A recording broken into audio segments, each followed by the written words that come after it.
Grinding brains की एक और क्लास में आपका स्वागत है। इंग्लिश की इस क्लास में हम कुछ इंपॉर्टेंट वन वर्ड्स कवर करेंगे। वोकैब को याद करने का एक अच्छा तरीका वन वर्ड्स पढ़ने का भी हो सकता है। जो लोग वन वर्ड्स याद कर लेते हैं वोकैब उनकी ऑटोमेटिकली बढ़ती चली जाती है, उनका अच्छा खासा बेस रेडी हो जाता है। तो चलिए आज के कुछ इंपॉर्टेंट वन वर्ड्स कवर करते हैं। इस क्लास में हम 25 वन वर्ड्स कवर करेंगे जो अच्छे हैं। आपको बुक से याद करने पे थोड़ी परेशानी होगी, लेकिन वीडियो देखने के बाद आपको याद हो जाएगा। तो आज का हमारा पहला जो वन वर्ड है वो है एक ग्रुप ऑफ आइसलैंड। एक ग्रुप ऑफ आइसलैंड, द्वीपों का समूह। आइसलैंड का देख लीजिए, एक ग्रुप ऑफ आइसलैंड, द्वीपों का समूह को बोलते हैं आर्कीपेलागो। आर्कीपेलागो ये वन वर्ड पूछा गया था, इंपॉर्टेंट वन वर्ड है। ये ऐसे आपको दिख रहे होंगे, द्वीप जिन्हें बोलते हैं आइसलैंड्स, उनका जो ग्रुप होता है उसको आर्कीपेलागो बोलते हैं। इसके बाद आता है इन्वॉल्विंग और शोविंग वायलेंस और ब्लडशेड। इसमें जो आपको वन वर्ड इंपॉर्टेंट लगते हैं या नहीं लगते हैं, आप उनको एक नोटबुक में लिख भी सकते हैं ताकि बाद में आप एक दो बार और देख लें, तो उससे आपको याद हो जाएगा आसानी से। इन्वॉल्विंग और शोविंग वायलेंस और ब्लडशेड, यानी कि जिसमें बहुत ही ज़्यादा हिंसा की गई हो, बहुत खून खराबा किया गया हो। वायलेंस और ब्लडशेड सुन के हम समझ ही सकते हैं। तो ऐसे किसी भी काम को क्या बोलते हैं? गोरी। अब गोरी का मतलब वो गाँव की गोरी नहीं है। इस गोरी को कैसे याद करेंगे? जो मोहम्मद गोरी आया था हमारे यहाँ, आप सभी को पता ही है, बहुत खून खराबा फैलाया इसने। तो इस गोरी को हम याद कर सकते हैं इस गोरी से रिलेट करते हुए, मोहम्मद गोरी से रिलेट करते हुए, जिसने तराइन के युद्ध भी लड़े थे 1191 और 92 में, आपको याद ही होगा। इसके बाद आता है a symbol that serves as an emblem of a group of people, यानी कि किसी भी क्लैन का जो एक सिंबल होता है। आप लोग देखते होंगे कि कई एक ग्रुप बन जाता है और वो अपना एक झंडा रेडी कर लेते हैं या कोई भी एक चिन्ह बना लेते हैं, उसको बोलते हैं टोटेम। टोटेम। तो कई लोग इकट्ठा होकर एक सिंबल बना लेते हैं अपना कि ये हमारे ग्रुप का ये सिंबल होगा, ये करते हैं, उसको टोटेम बोलते हैं। ये वन वर्ड पूछा गया था, काफ़ी थोड़ा नया सा है, तो इसको एक जगह नोट कर लीजिएगा, आपको याद हो जाएगा। टोटेम का मतलब a symbol that serves as an emblem of a group of people. जैसे कि दक्षिण अफ्रीका में कई लोगों का ऐसा होता है, एक कम्युनिटी होती है, उन्होंने अपना सिंबल ये बनाया हुआ है। अगला जो वर्ड है a piece of living tissue that is transplanted surgically. कई जगह आपको लग जाती है, तो वहाँ दूसरी जगह पे जो सर्जरी की जाती है ना, एक जगह से कुछ टिश्यू हटा के दूसरी जगह लगाया जाता है, उसको बोलते हैं ग्राफ्टिंग। इसको जो पीस ऑफ लिविंग टिश्यू है, यानी कि जो पीस हटा के लगाया जाता है, उसको ग्राफ्ट बोलते हैं। और जो प्रोसीजर होता है वो ग्राफ्टिंग बोला जाता है। ये किसी को चोट लग जाती है तब भी यूज किया जाता है। इस पिक्चर में समझ सकते हैं, ये दो पार्ट किसी के हो गए हैं, तो इसको जोड़ने के लिए टिश्यू हटा के लगाया जाता है और उस पर पट्टियाँ बांध दी जाती है, फिर ये हो जाता है, वापस से जुड़ जाता है कोई भी अंग। ऐसे ही कोई ऑपरेशन होता है ह्यूमन बॉडी का, तब भी ये ग्राफ्टिंग यूज की जाती है। तो a piece of living tissue that is transplant surgically, तो उसको ग्राफ्ट बोलते हैं। One who is not easily pleased by anything, ये वो लोग होते हैं जो मानते नहीं, बहुत ही ज़िद्दी किस्म के लोग होते हैं। फास्टिडियस का मतलब कि बहुत ही ज़िद्दी होते हैं। अब जो इसको याद करने का क्या तरीका हो सकता है कि कोई व्यक्ति बहुत बार बार कह रहा है बहुत फास्ट करना है, स्लो नहीं करना है, तो बहुत ही ज़िद्दी हो जाते हैं। फास्टिडियस बहुत ही ज़िद्दी टाइप के लोग जो एक बार से मानते ही नहीं है आपकी बात को। इसके बाद आता है a new word coined by an author. Neo, ये जो नियो है ना, पहले तो ये नियो कहीं भी मिलता है आपको, तो इसका मतलब होता है कोई न्यू चीज़ है। अब नियोलॉजिज्म है, तो ये a new word coined by an author, की किसी ने कोई नया वर्ड बना दिया है तो उसको नियोलॉजिज्म बोलते हैं। ठीक है, देखिए इसमें एग्जाम्पल में बताया गया है स्मोक प्लस फॉग से स्मोक आया। स्मोक आप देखते होगे सर्दी में आ जाता है, तो कैसे वर्ड बना है? स्मोक प्लस फॉग से बना है स्मोक। ऐसे ही ब्रेकफास्ट प्लस लंच से बना है ब्रंच। तो ऐसे कई वर्ड बनते हैं, तो इन नए वर्डों का जो बनना होता है वो नियोलॉजिज्म कहलाता है। इसके बाद आता है हमारा prodigy, a person young one with exceptional abilities.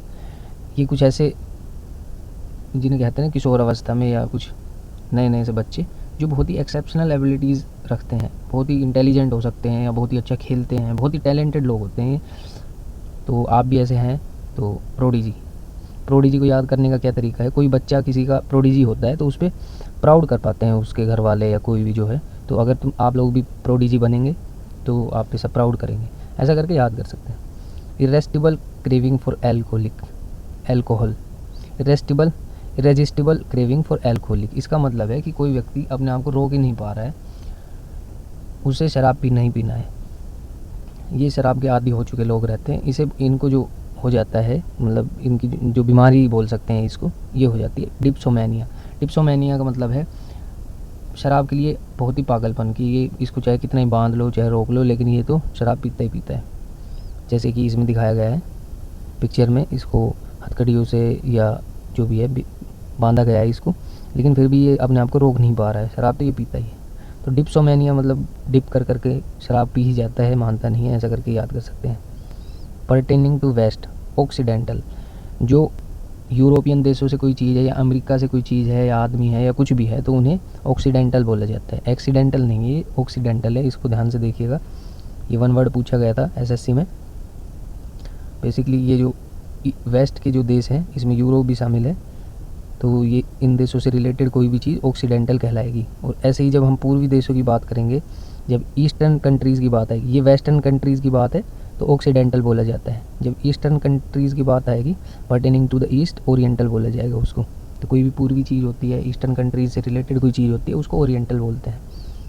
The process by which plants and animals breathe, जो सांस लेने की प्रक्रिया है ना प्लांट्स और एनिमल्स के द्वारा, कि हम भी करते हैं, जानवर भी करते हैं, प्लांट्स भी करते हैं, जो सांस लेते हैं उसको रेस्पिरेशन बोलते हैं। सांस लेना और छोड़ना रेस्पिरेशन कहा जाता है। तो आप पिक्चर में देख सकते हैं, हम फेफड़ों का यूज करते हैं, प्लांट्स पत्तों का यूज करते हैं, तो रेस्पिरेशन बोला जाता है इस प्रक्रिया को। रिलेटिंग टू द हेल और द अंडरवर्ल्ड, नरक से रिलेटेड करती कोई भी चीज़ क्या बोली जाएगी? इन्फर्नो। इन्फर्नो का सेंस होता है आग से रिलेटेड, और नरक में आग ही होती है, तो इन्फर्नो, ये देखिए नरक की आग होगी ना। रिलेटिंग टू द हेल और द अंडरवर्ल्ड, अंडरवर्ल्ड भी इसे कहा जाता है, जो हम हिंदी में बोलते हैं पाताल लोक। वैसे क्राइम की भाषा में अंडरवर्ल्ड का दूसरा यूज होता है। तो आप समझ सकते हैं बेसिकली नरक से रिलेटेड कोई चीज़ है तो इसको इन्फर्नो बोलते हैं। इसके बाद आता है हमारा एक्सेसिव ब्यूरोटिक फस। इसका मतलब होता है कहीं भी बहुत ही ज़्यादा ब्यूरोक्रेसी की बात की जा रही है तो उसको रेड टेप बोलते हैं, मतलब बहुत ही ज़्यादा नियमों की बात की जा रही है, आपको ये चीज़ ऐसे नहीं ऐसा करना चाहिए, तो उसको बोलते हैं रेड टेपिज्म, और ये रेड टेप कहलाता है। जैसे कि हम देखते हैं कि कई सरकारी फाइलों के ऊपर ये जो रेड टेप लगी होती है ना, तो ये ऐसा ही दिखाता है कि बहुत ही सरकारी काम है, बहुत ही नियम इधर उधर बताए गए हैं। तो एक्सेसिव ब्यूरोक्रेटिक फस है, ये बहुत ही ऐसा काम है जिसमें ब्यूरोक्रेसी का बहुत रोल है या बहुत ही नियमों को बताया गया है, तो उसे रेड टेपिज्म कहा जाता है। Something that can not be avoided, ऐसी कोई चीज़ है जिसे टाला नहीं जा सकता है। इट इज़ इनएविटेबल, इसका मतलब इससे बचा नहीं जा सकता। एविटेबल मतलब कि जो होगा, जो मतलब कि अवॉइड किया जा सकता है, जिसको हम एविटेबल का मतलब है कि भाई आपको करना है तो करिए, कोई काम मत करिए नहीं तो। और इनएविटेबल का मतलब है आपको ये करना ही पड़ेगा। Something that can not be avoided, inevitable. जैसे कि आपको अगर कुछ जीवन में पाना है, आपको सिलेक्शन लेना है, तो आपको इनएविटेबली पढ़ना तो पड़ेगा ही, ठीक है। तो इनएविटेबल का मतलब है कि आपको ये काम तो करना ही पड़ेगा। इसके बाद आता है हमारा a person claiming to be superior in culture and intellect to others, इसको बोलते हैं हाईब्रो। हाईब्रो का मतलब है एक ऐसा पर्सन जो दूसरों से सुपीरियर है, कि वो बहुत ही इंटेलिजेंट है, कल्चरली बहुत ही आगे है, बहुत ही सभ्य किस्म का इंसान है, तो हाईब्रो बोलते हैं। इसमें आता ही है हाईब्रो का मतलब है दूसरों से थोड़ा सा सुपीरियर। अब ये घमंडी का सेंस नहीं है, इसमें कई बार लोगों को थोड़ा सा भ्रम हो जाता है कि ये घमंडी का सेंस देता है कि वो खुद को सुपीरियर मान रहा है, लेकिन नहीं, ये इंटेलेक्चुअल है, इस बहुत ही स्कॉलर है। इसका अगर सिनोनिम्स मिलेगा ना तो स्कॉलर मिलेगा, बहुत ही इंटेलिजेंट मिलेगा, इंटेलेक्चुअल मिलेगा, ऐसे इसके सिनोनिम्स मिलेगी, ना कि घमंडी टाइप के, स्नोब नहीं मिलेंगे, ठीक है। स्नोब का मतलब घमंडी होता है। तो ये हाईब्रो जो लोग हैं ये बहुत ही स्कॉलर विद्वान टाइप के लोग हैं। जैसे कि इसके synonym intellectual, scholarly, learned, bookish. Bookish का मतलब आप समझ ही गए, बहुत ही किताब पढ़ता है, ये बहुत ही सीखा हुआ आदमी रहता है। इसके बाद आता है a large bound bundle of paper, hay और कॉटन, इसको बोलते हैं बेल, मतलब कि गठरी, जिसे हिंदी में बोलते हैं ना गट्ठर या गठरी। खेतों में जाते हैं और जो गट्ठर बांध के ले आते हैं किसान भाई लोग, तो उसे बेल बोलते हैं। बेल हिंदी में तो एक छोटी सी बेल होती है जो पेड़ पे लटकी रहती है, लेकिन उन बेलों का अगर गट्ठर बना लेंगे तो इंग्लिश में बेल हो जाएगा, ठीक है। और वो जेल से बेल वाला BAIL होता है, बेल का मतलब किसी को बरी करवाना, लेकिन ये BAL ही है, इसका मतलब होता है गट्ठर बहुत सारे। ये देखिए खेतों में गट्ठर बना के पटक रखे हैं, जो भी इनकी फसल होगी इसको बेल बोलते हैं। बेल का मतलब गट्ठर। Fit to be eaten, fit to be eaten का मतलब जो कोई चीज़ हम खा सकते हैं, इसको एडिबल बोलते हैं। फिट टू बी ईटन मतलब कि अगर आप कोई चीज़ खा सकते हैं, आप खाना खा रहे हैं तो वो एडिबल फूड है। ठीक है। फिट टू बी ईटन का मतलब हम कुछ खा सकते हैं। Chocolates are fit to be eaten, chocolates are edible, ऐसा करके हम याद कर सकते हैं। एडिबल का मतलब कुछ खा सकते हैं। और एक होता है पोर्टेबल। पोर्टेबल का मतलब होता है कुछ पी सकते हैं हम। और पोर्टेबल का मतलब होता है इधर से उधर कोई चीज़ लेके जा सकते हैं, तो वो पोर्टेबल होता है। और पोर्टेबल का मतलब कुछ पी सकते हैं। एडिबल का मतलब कुछ खा सकते हैं। A person who believes everything easily. अब आप में से कई बच्चे ऐसे होंगे बहुत ही भोले भाले सीधे साधे, ऐसे लोगों को क्रेडुलस बोलते हैं। क्रेडुलस का मतलब है किसी पर भी बहुत जल्दी भरोसा कर लेते हैं ये लोग। क्रेडुलस, ये देखते नहीं हैं कि उसके क्या खतरे हो सकते हैं। जैसे कि आजकल आप यूट्यूब पर देख रहे होगे, मन में आ रही है जिसकी जो स्ट्रेटजी बना देता है। बेसिकली स्ट्रेटजी कोई भी चीज़ की यही होती है कि आप कितनी मेहनत कर रहे हैं। आपको पढ़ना पड़ेगा। आप कोई भी बुक ले रहे हैं, अच्छी बुक्स है इंग्लिश की बहुत सारी, तो आप पढ़िए बस। ज़्यादा इन स्ट्रेटजी के चक्कर में मत पढ़िए। जितना आप पढ़ेंगे उतना बेहतर कर पाएंगे। ए पर्सन वो बिलीव्स एवरीथिंग ईजीली, उसको बोलते हैं क्रेडुलस। क्रेडुलस समझ गए। जैसे कि ये जो आदमी है, ये अपने सामने कुछ देख रहा है, कोई अच्छी चीज़ है, ये भरोसा करके बहुत ही तेज़ बढ़ता जा रहा है, लेकिन इसमें कितने जोखिम है वो इसको आइडिया नहीं है अभी। तो ऐसे ही बहुत ही जल्दी भरोसा करने वाले लोग होते हैं, उनको क्रेडुलस बोलते हैं। उसके बाद आता है one who does not care for art और कल्चर। मतलब कि जो सभ्य लोग नहीं होते, आर्ट और लिटरेचर से जिनका कोई मतलब नहीं होता है, सिर्फ खून खराबा लड़ाई करते हैं। बेसिकली अंग्रेज़ लोगों ने ये बनाया था। क्या बनाया था? अंग्रेज़ लोगों की और फ़िलिस्तीन लोगों की लड़ाई झगड़ा हो गया। तो फ़िलिस्तीन लोग देखिए ऐसे होते थे, ये बहुत ही लड़ने वाले, ठीक है। तो वो ज़्यादा पढ़ते लिखते नहीं थे और उनका ज़्यादा कला और पढ़ने लिखने में कोई इंटरेस्ट था नहीं। तो उन्होंने अंग्रेज़ों ने उनके लिए वर्ड रख दिया फ़िलिस्तीन है ये, कि बहुत ही ये तो ना तो पढ़ेंगे ना इनमें कोई आर्ट एंड कल्चर है, तो इनको फ़िलिस्तीन है, ये तो बस लड़ने वाले लोग हैं। One who does not care for art और लिटरेचर, ठीक है, फ़िलिस्तीन बोल दिया है। ये song sung at a burial. कोई ब्यूरियल का मतलब है कोई मर जाता है तो उसको जब शोक मनाया जाता है तो ये ब्यूरियल पे एक सॉन्ग गाया जाता है। कोई भी सॉन्ग गा रहे हैं, अंग्रेज़ लोग वहाँ पे गाना भी गाते हैं, बताओ किसी के मरने पर, तो उसको बोलते हैं डर्ज। अब मतलब डर्ज को कैसे याद करेंगे? डर्ज का मतलब है कि भाई डर लगेगा, हम तो यहाँ डर ही जाएंगे जब कोई मरे और उस पर गाना भी गा दे कोई। A song sung at a burial, ठीक है। तो डर्ज का मतलब होता है कोई भी शोक में गाया गया गीत। डर्ज फॉर प्रिंसेस, यहाँ पर कोई इतनी सुंदर सी रानी मर गई होगी तो उसके लिए एक डर्ज गाया गया, ठीक है। A part of the city specially the slum area, ये अच्छा वर्ड है, घेटो।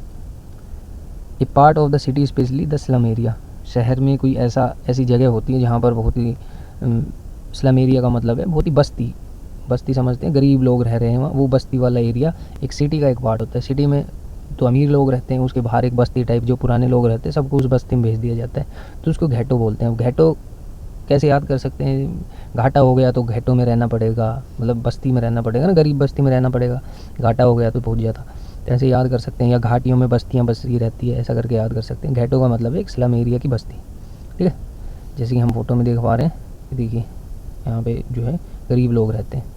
तो किसी भी शहर के बाहर किसी भी शहर में एक पार्ट ऐसा हो जाता है जिसमें सारे लोग गरीब हो जाते हैं।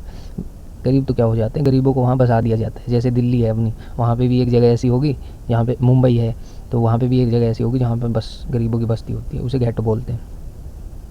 इसके बाद आता है ए पर्सन वो शोज़ पीपल देयर सीट्स, इसे बोलते हैं ऊशर। अब ये जो ऊशर होता है, ए पर्सन वो शोज़ पीपल देयर सीट्स का मतलब है आप अगर किसी फंक्शन में जा रहे हैं, कोई एक दो लोग खड़े होंगे वो आपको बताएंगे सर आप यहाँ बैठ जाइए, आप यहाँ बैठ जाइए। या आप मूवी देखने जा रहे हैं तो वो जो एक आदमी खड़ा रहता है वो कहता है कि आपकी सीट क्या है, दिखाइए, आपकी सीट नंबर देखेगा और बताएगा, आप वहाँ जाके बैठ जाइए, ठीक है। तो उन लोगों को बोलते हैं उशर। अब ये उशर किसका सेंस देता है? इसका सिनोनिम्स आते हैं गाइड। जैसे गाइड हो गया, किसी को कुछ समझ गए, टीचर टाइप गाइड करता है, मेंटोर को भी कह सकते हैं। तो ए पर्सन वो shows people there seats specially आता है तो उशर बोला जाता है। बाकी जब इसके सिनोनिम्स पूछ लिए जाएंगे तो आपको किसी गाइड का सेंस देगा, किसी को कुछ बता रहा है, टीचर का भी सेंस दे सकता है, ठीक है। तो ऐसे याद कर लेंगे हम। जैसे इस पिक्चर में देख रहे हैं, ये पिक्चर है, तो इस पिक्चर में हम देख सकते हैं जैसे ये आदमी है जो इनको मूवी देखने के लिए इनकी सीट्स बताएगा, ठीक है। इसके बाद आता है हमारा one who rides horses in races. आपने कई बार टीवी पे देखा होगा, जो घोड़ों की रेस होती है वो घोड़े कौन भगाता है? वो एक जॉकी होता है, जॉकी भगाता है घोड़ों को। One who rides horses in races उसको बोलते हैं जॉकी, ठीक है। ये जैसे कि ये यहाँ रहा, इसको जो इस घोड़े पे बैठा हुआ है जो रेस में भाग ले रहा है वो जॉकी होता है। A person who has been chosen to speak और take decisions for a group of people, इसको बोलते हैं डेलीगेट। हम कई बार अखबार में पढ़ते हैं डेलीगेशन वहाँ जा रहा है वहाँ जा रहा है, कि हमारे कंट्री की तरफ से जो बात करेगा वो लोग वहाँ जा रहे हैं, उसको डेलीगेट बोलते हैं। ठीक है, तो कई लोगों के लिए एक ही व्यक्ति जब कुछ बोलता है तो उसको डेलीगेट बोलते हैं। इसके बाद आता है हमारा शॉफर। शॉफर को कैसे याद करते हैं? A person employed to drive a private or hired car.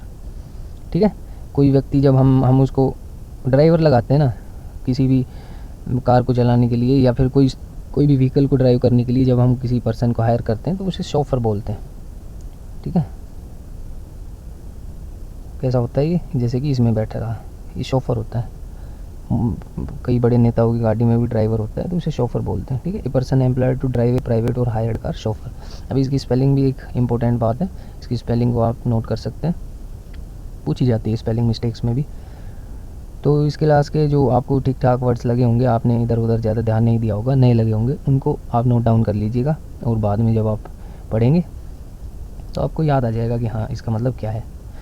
और ज़्यादा स्ट्रेटजीज़ के चक्कर में ना पड़िए, खुद की स्ट्रेटजी बनाइए। एक ही स्ट्रेटजी है सफलता की, आपको पढ़ना पड़ेगा। आपकी बुक है वो आपको बहुत बार पढ़नी पड़ेगी अगर आपको उस सब्जेक्ट में स्कोर अच्छा करना है। बाकी लोग बाग वीडियो बनाते रहेंगे, आप ज़्यादा उन पे ध्यान नहीं दीजिएगा। मेरा ये छोटी क्लास लाने का पर्पज़ यही है कि आप थोड़े टाइम में अगर आपको कुछ इंपॉर्टेंट चीज़ें दिख रही है आप वो चीज़ें कवर कीजिए, वरना एक दो घंटे आप बैठे रहेंगे, बातें करेंगे, इधर से उधर टाइम पास करेंगे, वो तो कभी भी कर सकते हैं। तो अगर आपको बहुत ही सालों की मेहनत करनी है तो आप अपना समय बर्बाद कीजिएगा कहीं कहीं पे बड़ी बड़ी वीडियोस देखने में और स्ट्रेटजीज़ की वीडियो देखने में। और अगर आपको जल्दी से जल्दी नौकरी पानी है तो उसका एक ही मंत्र है कि आप जब भी यूट्यूब वगैरह चलाएं तो ऐसी छोटी वीडियोस देख कर कुछ इंपॉर्टेंट चीज़ें जो आपको लगती है कि कुछ इंपॉर्टेंट चीज़ें उन्हें नोट डाउन कर सकते हैं, बाद में देख सकते हैं। और वरना उसके अलावा अपनी बुक्स पे पढ़ते रहिए। यूट्यूब तो आजकल कंट्रोवर्सी है ही है, कभी 15 लाख, कभी थार, कभी ये कभी वो तो चलता ही रहेगा। तो चलिए आज की क्लास यहीं पर ख़त्म होती है। स्टार्स आपको भी मिलेंगे ही मिलेंगे, आपको लगे रहना है बस। गुड थिंग्स टेक टाइम यहाँ पे लिखा हुआ है, आप देख ही रहे होंगे। अगर आपको जीवन में कुछ अच्छा पाना है तो वक्त लगेगा। ठीक है, तो अपने वक्त को सही जगह पे लगाते रहिए और अच्छा पढ़ते रहिए। चलिए, शुक्रिया, धन्यवाद।